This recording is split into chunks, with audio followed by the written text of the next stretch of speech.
Hello everyone, welcome back to my channel. आज के इस वीडियो में हम सभी हेल्पिंग वर्ब्स के बारे में जानेंगे। अगर आपको ये सभी हेल्पिंग वर्ब्स याद हो गए तो आपको इंग्लिश बोलने से कोई नहीं रोक सकता, क्योंकि बिना हेल्पिंग वर्ब्स से हम कोई भी सेंटेंस नहीं बना सकते और हम इंग्लिश भी नहीं बोल सकते। इसीलिए अगर आपको हेल्पिंग वर्ब्स आते हैं तो आप कोई भी सेंटेंस इजिली बना सकते हैं और इंग्लिश बोल सकते हैं और आपको कोई प्रॉब्लम भी नहीं होगी।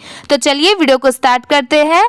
आज का हमारा फर्स्ट वर्ब है ही का मतलब होता है वह, और आमतौर पर ही हम यूज करते हैं मेल के लिए, मतलब हिंदी में पुरुष के लिए। शी का मतलब होता है वह, और ये हम यूज करते हैं स्त्री के लिए। इंग्लिश में हम लोग बोलते हैं फीमेल के लिए हम शी का यूज करते हैं, यानी कि वह। दे का हिंदी में मतलब होता है वे, जैसे वे लोग जा रहे हैं तो वहां पर हम इंग्लिश में यूज करते हैं दे। यू का मतलब होता है तुम या आप। हम जैसे हिंदी में किसी को कहते हैं तुम या आप, उसको हम लोग इंग्लिश में कहते हैं यू। आई का मतलब होता है मैं। वी का मतलब होता है हम, जैसे बोलते हैं हम सब, तो इंग्लिश में उसका मतलब होता है वी आर। हु का मतलब होता है कौन, यानी कि हु। विच का मतलब होता है कौन सा। अगर हमने हिंदी में कहा कौन सा तो उसका इंग्लिश में मतलब होता है विच। वॉट का मतलब होता है क्या, यानी कि वॉट। हुज का मतलब होता है किसका, यानी कि हुज। होम का मतलब होता है किसको, यानी कि हुम। वेयर का मतलब होता है कहाँ।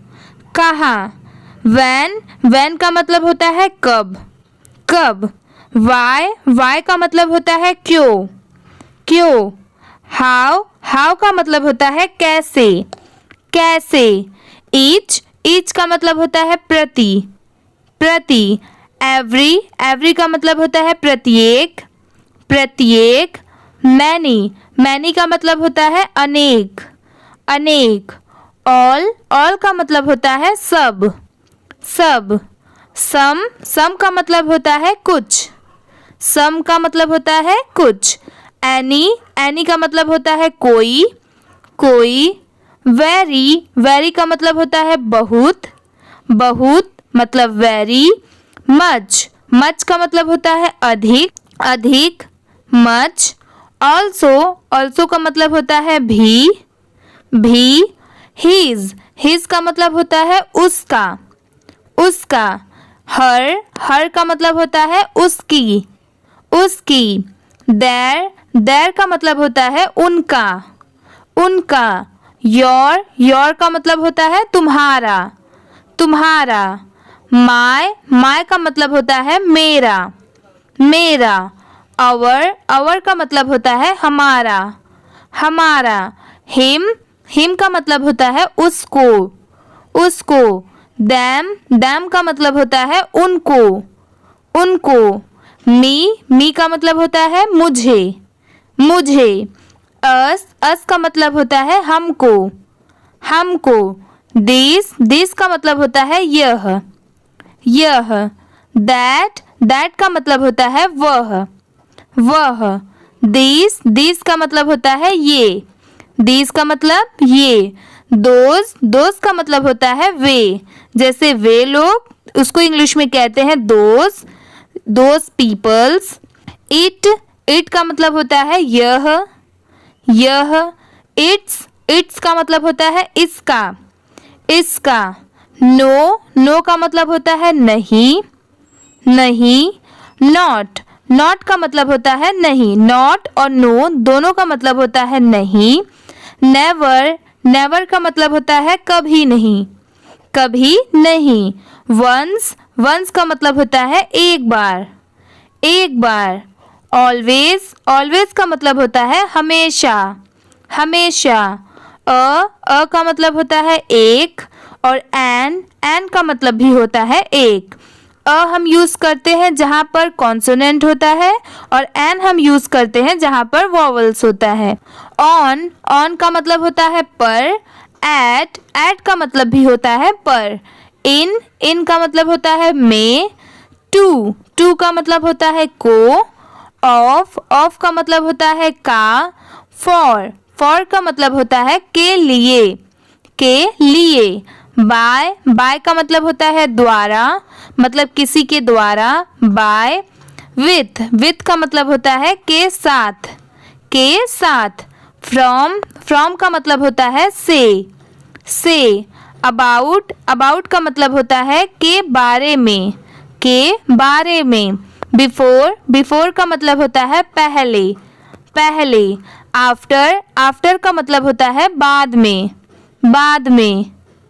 एंड, एंड का मतलब होता है और। बट, बट का मतलब होता है लेकिन, लेकिन।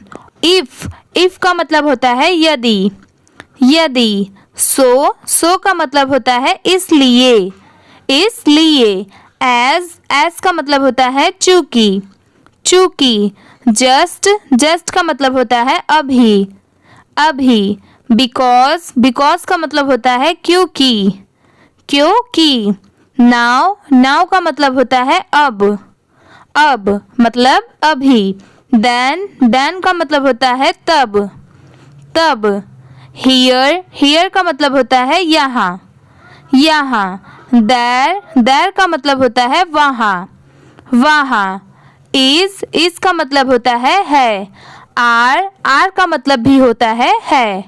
इज और आर दोनों का मतलब होता है। एम, एम का मतलब होता है हूँ, हूँ। वॉज, वॉज का मतलब होता है था, था।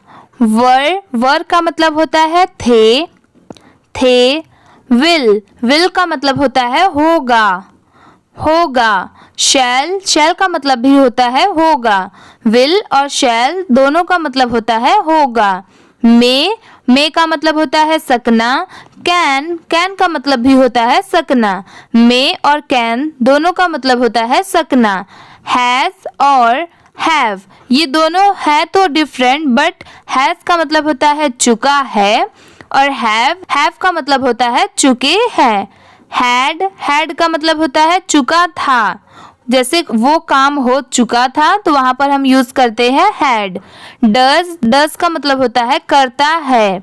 डू, डू का मतलब होता है करना, करना। डिड, डिड का मतलब होता है किया, किया। बी का मतलब होता है होना, होना। कम, कम का मतलब होता है आना, आना। गो का मतलब होता है जाना। गिव का मतलब होता है देना, देना। लुक, लुक का मतलब होता है देखना, देखना।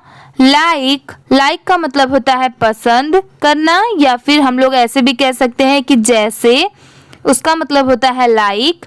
सैड का मतलब होता है कहना, मतलब कहा। टाइम का मतलब होता है समय, समय। नेक्स्ट का मतलब होता है अगला, अगला।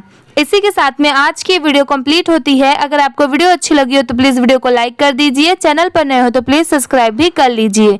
मेरा नाम है आस्था और आप देख रहे हैं learn with Aastha Sharma YouTube channel. Thank you for watching.